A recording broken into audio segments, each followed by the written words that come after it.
આમાં વાતો તો આપણી જ કરવાની છે. છેલ્લે તો કે દર્શન કોના વિષ્ણુના, છેલ્લે તો કે દર્શન કોના સદગુરુના, છેલ્લે તો કે દર્શન શેના કે 52 બાર ગયા એના. પછી 52 પછી તો આમે કરવું પડશે ને ચશ્મા ઊંચા કરવા પડશે. ત્યાં સુધી તો લઈ લેવાય, દેવું હોય દઈ દેવાય.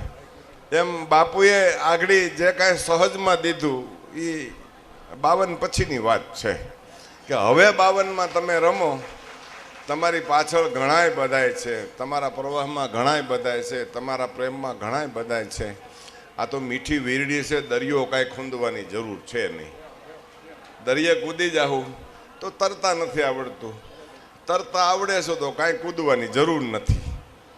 મહાપુરુષોની વાણી, સદગુરુની વાણી, આપણા સનાતન ધર્મની વાણી આપણે ગાઈએ છીએ, બોલીએ છીએ. વર્તનમાં, વ્યવહારમાં, વિવેકમાં અખંડ ભારોભાર વર્તમાનમાં મીડિયા યુગમાં, વિજ્ઞાન યુગમાં જળવાઈ રહી એવી આપણે ભગવાન વિષ્ણુ નારાયણ ગેબીનાથ બાપાને પ્રાર્થના કરશું કે માનવતાવાદ આપણો ટકી રહે, આપણી પ્રકૃતિવાદ ટકી રહે, આપણો પશુવાદ ટકી રહે, આપણો સાધુવાદ ટકી રહે, આપણી સનાતનની ધરોહર ધાર માથે જળવાઈ રહે. ધાર માથે ધાર છે વાતની છે, ધાર છે એ વિવેકની છે. વિવેક ચૂકી જાય તો ગડબડ થઈ જાય.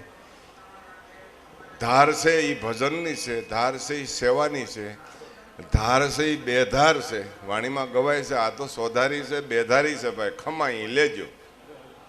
આ તો બહુ ખમવું પડે. આમાં મફતમાં 4 ખ આવે બાપુ. ખૂબ ખંતથી રહેવું, ખૂબ ખમા ખમા કહેવું, ખૂબ ખવડાવવું, અને ચોથો ખ સાનમુનું 60 થાય એટલે ખોડાઈ જાવ.